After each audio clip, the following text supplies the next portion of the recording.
Hello students. So welcome back laxative part 2। आज हम बात करने जा रहे हैं लैक्सेटिव्स के बारे में, वो क्या होते हैं और कैसे यूज होते हैं। आई होप आपने इसका फर्स्ट पार्ट देखा होगा जिसमें हमने लैक्सेटिव के इंट्रोडक्शन और उसके डिटेल्स के बारे में डिस्कस किया था। अब कुछ टॉपिक या कुछ उसके रिमेनिंग पार्ट है तो हम कंटिन्यू करते हैं अपने पार्ट सेकेंड में। सो लैक्सेटिव तो हम देख ही चुके थे कि क्या होते हैं और कैसे डराइव्ड हुआ है ये वर्ड, और हम लैक्सेटिव के दो क्लासिफिकेशन में बल्क फॉर्मिंग एंड एमोलिएंट में हमने फर्स्ट पार्ट में डिस्कस कर दिया था। अब रिमेनिंग के जो थ्री टॉपिक्स हैं, hyper osmotic, saline and stimulant के बारे में हम अपने इस सेकेंड पार्ट में डिस्कस करते हैं।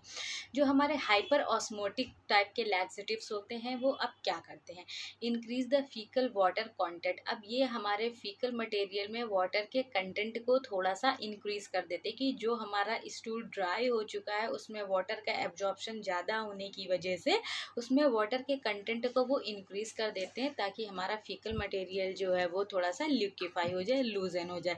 इसका रिजल्ट क्या होता है कि जो बोवल डिस्फंक्शन हो गया था वो ठीक हो जाता है, इंक्रीज हो जाता है हमारा पेरिस्टैटिक मूवमेंट। और जब हमारी बॉडी में पेरिस्टैटिक मूवमेंट हमारी जीआईटी में इंक्रीज हो जाता है तो जो हमारा वेस्ट प्रोडक्ट है उसका इवैक्यूएशन हमारी बॉडी से आसानी से हो जाता है। अब ऐसे कुछ ड्रग्स हैं जो कि हम अपना हाइपर ऑस्मोटिक लैक्सेटिव्स में यूज़ करते हैं, जैसे सॉर्बिटॉल हो गई, पॉलीथाइलिन ग्लाइकॉल हो गई, ग्लिसरीन हो गई एंड लैक्टुलोज। ये हमारी ऐसी ड्रग्स हैं जो कि hyper osmotic as a laxatives हमारी यूज़ होती हैं।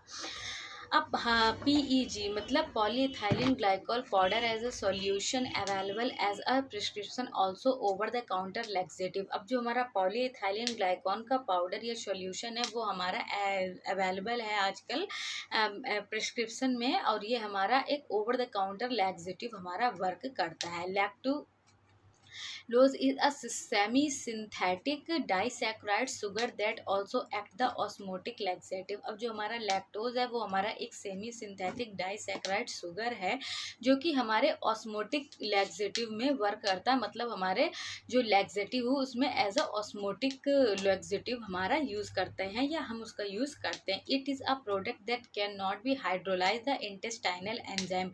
अब ये प्रोडक्ट जो है वो हमारी बॉडी में जा करके हमारे इंटेस्टाइन में जा करके कोई भी हाइड्रोलाइज नहीं करता है, हाइड्रोलाइजिंग का इफेक्ट नहीं देता है।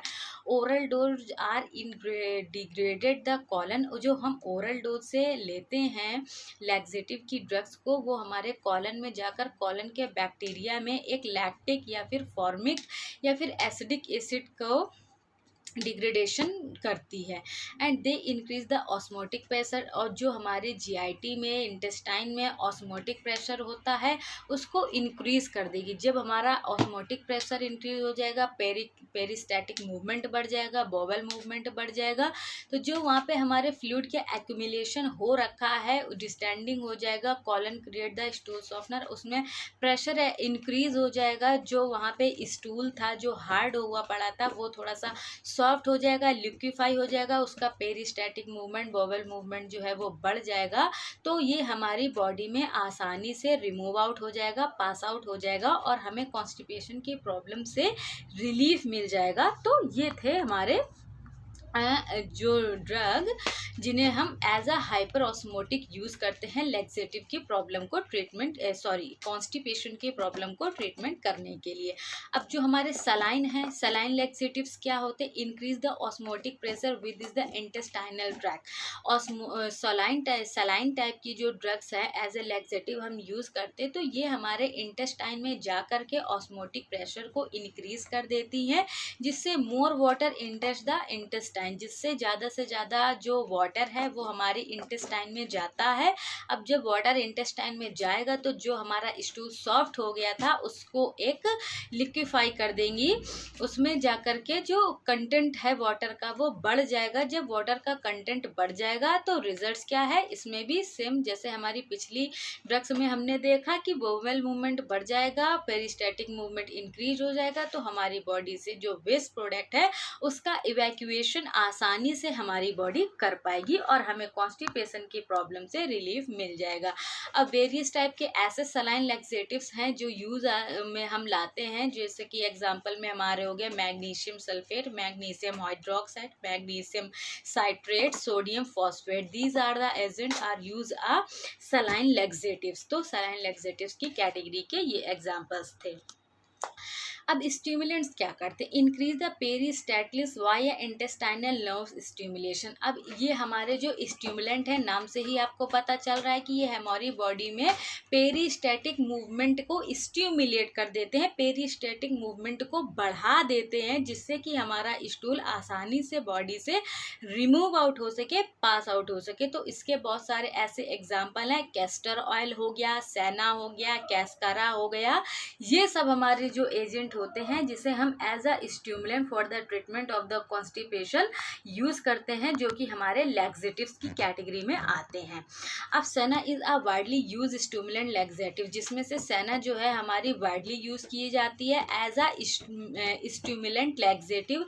It is active ingredient the group of the sennosides. इसका जो सेना है, सेना की लीव्स होती हैं, उसका एक्टिव इंग्रेडिएंट्स जो है, जो सबसे ज़्यादा हमारी कॉन्स्टिपेशन की प्रॉब्लम को ट्रीटमेंट करने के लिए काम आता है, वो सेनेसोनॉइड्स होते हैं। एंड जो नेचुरल कॉम्प्लेक्स होते हैं एंथ्राक्यूनोन्स ग्लाइकोसाइड्स के, दे टेकन ओरली, इसे हम ओरली लेते हैं। And cause the evacuation the bowel with in the 10 to 8 hours. मतलब क्या होता है, ये हमें ओरली, हम इन्हें ले सकते हैं, इनका रूट ऑफ एडमिनिस्ट्रेशन ओरली होता है।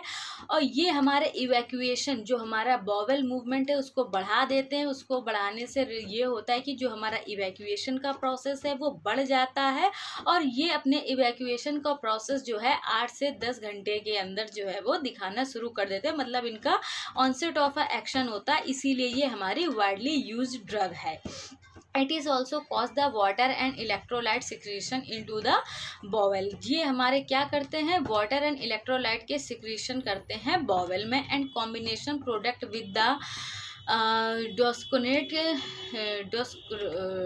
डोक्सेट containing the stool softener, it is useful treating the opioids instituting the constipation। अब ये हमारी ओपियोइड से जो भी कॉन्स्टिपेशन अराइज हुई है उसको ट्रीटमेंट करने के लिए सबसे ज़्यादा यूज़फुल होते हैं, और ये हमारे स्टूल को सॉफ्ट भी कर देते हैं, स्टूल सॉफ्टनर के भी काम में आते हैं। अब ये तो हमने अभी बात की कि एज अ लैक्सेटिव हम कौन कौन से वो ड्रग्स हैं यूज़ करते हैं, मतलब कि लैक्सेटिव का एक तरीके से क्लासिफिकेशन, उनका मोड ऑफ एक्शन क्या था, और हमारी बॉडी में कैसे वर्क कर रहे थे, कौन से ड्रग्स थे और उनका मोड ऑफ एक्शन क्या था। अब हम इनके कुछ साइड इफ़ेक्ट भी देख लेते हैं कि क्या होता है, कि क्योंकि कॉन्स्टिपेशन हमारी एक डिजीज़ नहीं है, सिर्फ ये एक सिम्टम्स है।